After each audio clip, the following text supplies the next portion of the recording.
마루타라는 말 우리가 참 흔하게 쓰죠. 사실 굉장히 무서운 말인데 이 마루타라는 말의 연원을 따라 올라가면 바로 일본군 731 부대가 있습니다. 제2차 세계대전 당시에 잔인한 생체 실험을 자행했던 부대. 그러나 일본이 패망한 뒤에 어찌된 일인지 관련 문건은 소각되고 관련자들은 자취를 감춰서 정확한 조사가 이루어지지 않았다. 뭐 우리가 이렇게만 지금 알고 있었어요. 그런데 최근 731 부대의 명단이 담긴 공식 문서가 일본 대학의 한 연구원에 의해 발견됐다고 합니다. 교도통신의 보도를 통해서 이 사실이 알려진 건데요. 부대원들의 실명이 담긴 명단이 세상에 공개된 건 이번이 처음입니다. 이번 공개가 과연 어떤 파장을 국제사회에 일으킬지 성공회대 일본학과 양기호 교수와 함께 짚어보죠. 양 교수님 어서 오십시오. 네, 안녕하세요. 마루타 하면 모르는 사람 없고요. 그렇죠. 731 부대도 뭐 모르는 분 없으실 거예요. 근데 정확히 그래서 어떤 부대야 하면은 사실 잘 모르겠어요. 그렇죠. 어떤 부대입니까? 그러니까 이제 일본이 1931년에 만주국을 세우고 중국을 침략하거든요. 예. 네, 그러면서 이제 세균전이라든지 이런 화생방전을 생각을 합니다. 네, 그러면서 실제적으로 그것을 균을 개발해 가지고 실제로 사용하기도 하는데 예. 거기에 이제 그것을 말하자면 약을 개발하거나 아니면 이제 균을 개발하기 위해서 이런 인체를 상대로 생체 실험을 하는 겁니다. 이건 아주 참혹한 것이었는데요. 살아있는 상태에서 해부를 하거나 네. 아니면 이제 그런 패스트균이나 탄저균을 넣어가지고 인간이 어떻게 이제 인체 손상이 가는가에 대해서 그것을 현장에서 파악하거나 아니면 이제 동상이 걸렸는데 예. 실제로 그 강도가 어떻게 진행되는지에 대해서 포로들을 상대로 해서 가장 잔악한 전쟁 범죄를 자행한 거죠. 아니, 그 주요 부대가 732 부대입니다. 세균전을 그러니까 마지막에 이제 뭐 몰리고 있을 때잖아요. 일본이 예. 그때죠. 세균전을 치러야겠다라고 하면서 어떤 세균을 어떻게 넣으면 인간이 어떻게 변하는가. 그렇죠. 이걸 일단 보는 게 목적이었던 거고. 그렇죠. 동상 어떤 온도에서 사람이 어떻게 변하는가 동상 실험이라든지 또 뭐 말 피를 뭐 주입을 해가지고 그렇죠. 말 피를 수혈하면 어떻게 되는가. 공기를 집어넣으면 어떻게 이런 건 그럼 왜 한 거예요? 그건 세균전하고 상관없잖아요. 아니 그러니까 이제 그걸 직접 한 거죠.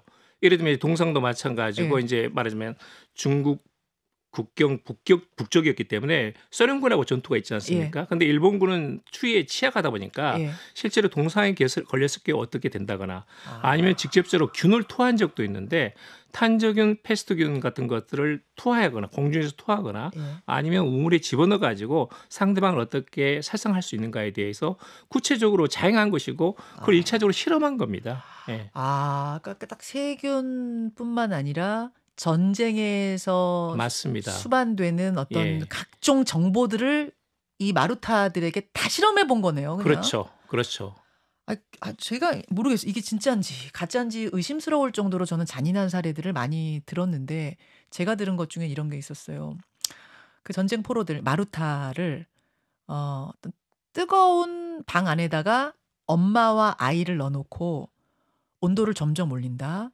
어느 정도 온도가 되면 엄마가 그 아이를 밟고 올라서나 이런 걸 보는 실험도 했다. 이런 게 진짜 남아 글쎄 있어요. 뭐 그 사실 자체는 제가 이제 잘 알 수 없습니다만은 예. 그것과 유사한 거기와 비슷한 혹은 더 가혹하거나 잔인한 그런 방법 다 동원이 됐습니다.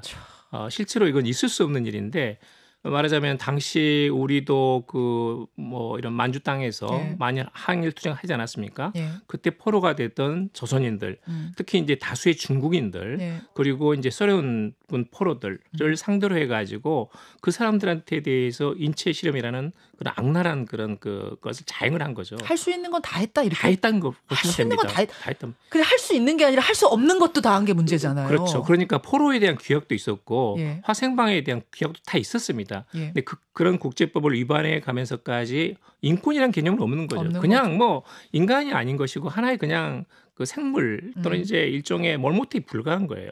근데 그런 몰모티. 식으로 이런 전쟁 범죄를 자행했다는 것 자체가 엄청난 문제고 그것이 지금까지 많이 숨겨져 있다는 것 자체도 더욱더 큰 문제죠. 그 마루타 희생자는 도대체 몇 명 정도로 지금 추정이 됩니까? 한 3,000명 정도 됩니다. 3,000명? 대체로 이제 한 10년간 되었기 때문에 원래 만들어진 것은 이제 1936년에 본격적으로 만들어지거든요. 예. 그리고 나서는 45년에 패전하면서 예. 해체된 거니까 약 10여 년간에 걸쳐 가지고 적어도 확실한 통계는 없습니다만은 예. 3천 명 정도가 희생되지 않았나 그렇게 보고 있습니다. 주로 중국인이에요? 다수가 중국인이고 조선인도 있었고 그리고 이제 소련군 포로도 있었는데 심지어 이제 그 중국인 민간인들조차 있었습니다. 포로 말고 민간인조차. 근데 그런 점에서는 상당히 이제 악랄한 그런 소행이죠. 이번에 최초로 공개된 문서, 그 문서 일본 대학의 연구원이 이걸 발견을 했더라고요. 구체적으로는 어떤 정보가 담긴 문건입니까? 원래는 이제 그 문서가 미국이 가져갔다가 그 문서를 이제 보내준 겁니다. 보내줘가지고 호생성에서 가지고 있었는데 예. 그걸 이제 국립공문서관으로 넘겼고 예. 그게 보관이 되오다가 일본의 이제 그 대학의 연구원이 네. 마스노 세이야라는 분인데 이분이 그걸 발굴해가지고 실제적으로 그걸 이제 뉴스로 만든 겁니다. 그런데 그 내용을 보게 되면 이게 상당히 재밌는 게 이전에도 자료가 없지는 않습니다. 다수 자료가 있었는데 이번에는 이 관제가 재편이 되면서 조직의 총사령관, 그 다음에 군우들, 명단, 계급, 역할 이런 것까지 전부 다 포함돼 가지고 구체적인 명단이 나온 겁니다. 이것은 조직도가 처음입니다. 나온 거예요. 맞습니다. 어떤 직책에 누가 있었다까지 다 맞습니다. 기재가 된. 예. 물론 이제 조금씩 자료는 있었는데 예. 구체적인 자료로 돼 가지고 완전하게 명단하고 역할, 직책까지, 계급까지 나온 것은 이번이 처음입니다. 이 조직을 알게 됐다, 조직도를 알게 됐다는 것의 의미는 뭔가요? 그러면? 그러니까 이전에는 이 자료가 없었던 건 아니에요. 그러니까 예를 들면 중국에서는 그 재판이 심양에서 열렸습니다. 네. 그리고 또 이제 뭐 러시아 같은 데서도 하바롭스크에서 열렸었거든요. 예. 군사 재판이 열려가지고 구술 기록은 있어요. 예. 그리고 일부 자료가 이제 산발적으로 나온 거는 있는데 구체적으로 예. 731 부대에 대해서 그 부대 조직과 그다음에 부대원 이 명단까지 완전하게 나온 것은 이번이 처음이죠. 근데 그런 점에서는 의미가 있습니다. 그렇군요. 예. 저는 이번 뉴스를 보면서 놀란 게 부대의 조직도 부대원 명단이 이렇게 정확하게 담긴 문건이 최초다. 아니 그럼 여태 그런 자료조차 없었던 거야? 아니 진상규명, 책임자 처벌 이거 다 이루어졌던 게 아닌 거야? 이게 놀랐어요. 전혀 아닌 거죠. 전혀 아닌 거예요. 전혀 아니죠. 오히려 더 잘 됐습니다. 나중에. 누가요? 그러니까 실제로 가담했던 사람들이 부대원들이요? 나중에 교토 대학 의대 교수가 다시 됐고 그리고 유명한 제약회사의 CEO들도 다 됐습니다. 심지어 녹십자를 설립한 사람도 있었고요. 일본 녹십자죠. 일본 녹십자입니다. 예, 네, 그런 예. 사례이기 때문에 굉장히 이것은 상당히 문제가 있는데 왜요? 왜냐하면 왜 어떻게 다 면죄부를 받았어요? 처음에 전부 다 이걸 이제 만들었다가 45년의 패전이 다가오니까 예. 그 자료를 다 소각한 거죠.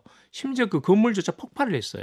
자기들이 일단 예. 소각했고 그렇죠. 건물 폭발했고 그러니까 전쟁 범죄에 대한 증거를 전부 다 은닉한 겁니다. 예. 그 대신 이제 여러 가지 의학 자료는 있지 않습니까? 약학 자료라든지 여러 가지 많은 다양한 실험을 했기 때문에 엄청난 실험했으니까. 근데 그 실험한 자료를 미국에 넘기는 조건으로 그때는 냉전기니까 그렇죠. 미국은 어떻게 생각하냐면 만약에 이들을 재판에 세우게 되면 예. 그 재판 속에서는 소련도 들어와 있거든요. 예. 근데 그렇다 보니까 이 정보가 유출될 가능성이 있다. 그러니까 당시 냉전기이기 때문에 예. 생화학전이라는 것은 베트남전에도 약간 있었고 예. 추가로 자기들이 어떤 군사 전략으로 쓸 수 있잖아요. 그렇죠. 근데 그러다 보니까 이 정보가 노출돼서는 안 되니까 이들에 대한 의학 자료를 전부 다 접수하고 나서는 면죄부를 준 겁니다. 그러니까 제대로 전범에 대한 처단이라든지 이런 것들이 이루어지지 않았죠. 물론 이제 중국이나 소련에서는 이제 이루어졌습니다만, 근데 그런 부분들은 중요 자료는 전부 다 미국이 가지고 있기 때문에 제대로 진행되지 못했습니다. 이게 소련으로 넘어가면 큰일 나겠다. 뭐 이러면서 미국이 면죄부 주면서 그 정보를 다 가져갔다. 그렇죠, 그렇죠. 그럼 이 말도 안 되는 실험들이 다 이루어진 이 핵심 정보들이 정말로 뭐 나중에 약이 발명되고 하는 것에 쓰이긴 쓰였어요. 충분히 쓰였다고 봅니다. 실제로 이제 거기에 가담했던 자들이 한 3,000명 정도가 되거든요. 적은 숫자가 아닙니다. 네. 주로 이제 교토 대학 교수들이 많이 왔었고. 잠깐만요. 마루타가 아까 3,000명이라고 그랬는데 가담자도 가해자도 3,000명이에요. 그러니까 군우가 있고 예. 위생병이 있고 거기에 이제 여러 가지 부대 조직이 있지 않습니까? 행정 조직 다 있겠죠. 예, 그렇죠. 그게 전체적으로 한 3,000명 정도가 되는 겁니다. 그런데 이제 주로 거기에 이제 그 주력들은 교토 대학하고 도쿄 대학이 많았고 그 사람들은 나중에 돌아와 가지고 교수가 됐거든요. 그리고 이제 주로 많은 그런 그 731 부대의 들이 돌아가지고 부대원 중에서 예. 제약회사 들어가거나 예. 아니면 제약회사 임원이 된 예. 제가 이제 말씀을 드리면 금방 알 수 있기 때문에 지금 약간 조금 제가 직접 말씀드리긴 그렇습니다만은 일본에서 가장 중요한 제약회사 임원들 다 됐습니다. 그리고 녹십자로 만들고 일본 혈액은행도 만들고 해가지고 예. 뭐 그렇죠. 그런 자료라는 것은 다시 이제 좋은 쪽으로 쓰게 되면 또 약이 되지 않습니까? 예. 독이라는 것은. 예. 그런 점에서는 정말로 많은 전쟁 범죄들이 은닉되면서 나중에 이제 일본 내에서는 오히려 후생복리를 썼다는 점은 상당히 아이러니컬하죠. 예. 아, 진짜 그러네요. 그 사람들이 다 떵떵거리면 전범인데 사실. 그렇죠. 전범인데 그렇죠. 다 떵떵거리면서 지금 살고 네. 있다는 말씀이에요. 네. 그럼 이런 식으로 731 부대 관련 정보 그때 소각을 한다고 했지만 어딘가에 파묻혀 있는 정보들이 찾자면 더 나올 수 있겠네요. 그렇죠. 이제 가장 중요한 것은 그 미국 쪽이 전부 다 정보를 가져갔고 예. 상당 부분은 이제 일본으로 되돌려줬습니다. 그게 이제 국립공문서관에 일본 내에 있거든요. 네. 그러니까 이 문서라는 것은 저도 이제 그 책자를 봤는데 고급 기밀 문서라고 이렇게 써져 있거든요. 그 군사 기밀이라고. 그런데 그런 내용들이 담긴 많은 서류들이 국립공문서관에 다 묻혀 있어요. 사실 그걸 하나씩 찾아가지고 하는 것은 제야학자 아니면 대학 교수들이 하지 않으면 안 되는 겁니다. 아, 그냥 언뜻 생각하면은 쉬울 것 같은데 그게 그런 일이 그게 아니에요. 쉽지 않습니다. 왜냐하면 일본 정부는 당시 일본 군부는 전부 다 그걸 은닉했고 예. 또는 전부 다 말소했고 예. 남은 자료들이 들어와 있는데 그 부분에 대해서 일본 정부는 적극적으로 하지 않아요.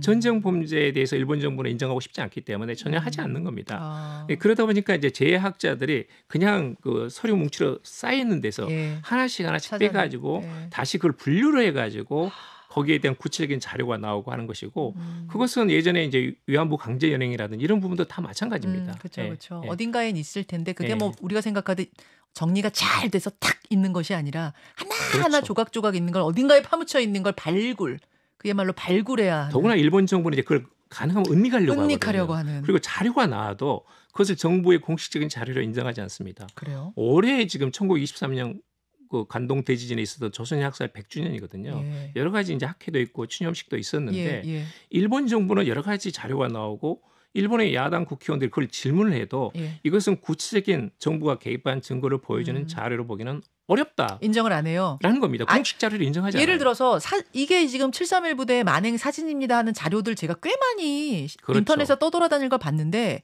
이게 진짜냐 아니냐를 놓고도 말이 많더라고요. 그렇죠. 그러니까 일본에서는 이거 아니야. 그 자료 아니야. 이거는 방역하는 거야. 뭐 사실 알 수 없는 거잖아요. 그렇죠. 이런 식으로 일본은 계속 아니라고 은닉하고 뭐 이렇게 가고. 그러니까 이제 단편적인 자료는 있는데 많은 조직적이고 구체적인 자료는 대부분 말소하거나 최소화시키고 있기 때문에 예. 그런 자료가 있어도 일본 정부가 구체적으로 적극적으로 인정을 안 완전하게 해요. 개입했다라는 것에 대해서는 더 조사해야 된다. 말하자면 지금도 자료를 찾아서 조사하고 있다라는 정도로만 이야기를 하는 거예요. 지금 많은 분들이 질문 주고 계시는데요. 그 여러 가지 설로만 도는 그런 이 생체 실험들 가운데 어떻게 이렇게 잔혹할 수 있는가? 이들의 전쟁 범죄가 어찌 이리 지독할 수 있는가를 알 수 있었던 교수님도 보시면서 놀랐던 사례들이 어떤 게 있는지 좀 구체적으로 설명해 달라는 말씀들이 있어요. 그러니까 이제 뭐 동상 같은 경우인데요. 방 안에 넣어놓고 굉장히 그 강도를 높여가는 겁니다. 그러면서 이제 신체가 어떻게 바뀌어가는가라든지 신체 변화를 계속 보는 하는 거라든지 밖에서 의료진들이 그렇죠. 그다음에 이제 패스트균이라든지 탄저균을 집어넣고 밀폐된 공간 안에 그리고 유리창으로 이제 인체가 어떻게 손상을 입어가는지 그런 부분에 대해서 관찰하면서 기록하는 겁니다. 그러니까 이제 그것은 정말로 엄청난 이건 잔인한 전쟁 범죄죠. 뭐 제가 구체적으로 입에 담기도 어려운 그런 사실들이 너무나 많이 있습니다. 예를 들면은 뭐 방송 가능한 정도로 어떤 것들이 있는지를 알아야 이 731 부대에 대해서도 이대로는 안 되겠구나, 뭔가 더 밝혀야겠구나 생각하실 수 있을 텐데 어떤 사례들이 더 있습니까? 예를 들면 이제 고압 전기로라든지 총으로 이제 살해했을 경우에 어떤 식의 그 손상을 입는지. 라는 것까지 있는 겁니다. 거기에는 이제 여성도 있고 아동도 있었기 때문에 네. 그런 부분에 대해서는 정말로 좀 잔인한 전쟁 범죄죠. 근데 그런 것들이 제대로 밝히지 못했고 또는 이제 그 전범들이 처단되지 못했다는 것은 정말로 아쉬운 대목입니다.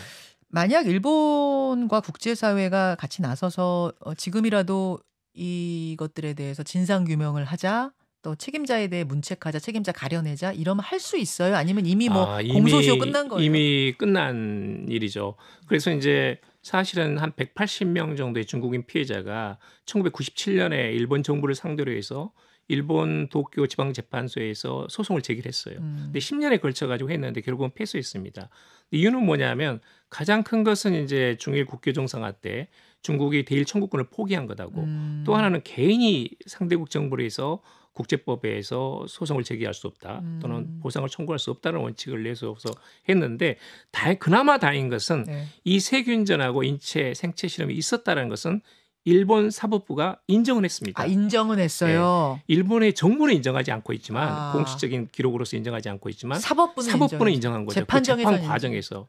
그러니까 이제 우리 같은 경우에도 위안부 문제라든지 강제징용 문제도 마찬가지예요. 그 재판 과정에서 조금씩 인정하는 부분이 있거든요. 알겠습니다. 이번에 이 731 부대, 일본군 731 부대의 조직도가 처음으로 일본에서 발견됐다는 뉴스와 관련해서 731 부대에 관한 이야기들 나눠봤습니다. 성공회대 양기호 교수님 고맙습니다. 네, 감사합니다. 김현정의 뉴스쇼는 시청자 여러분의 참여를 기다립니다. 구독과 좋아요, 댓글 잊지 않으셨죠? 알림 설정을 해두시면 평일 아침 7시 20분 실시간 라이브도 참여하실 수 있습니다.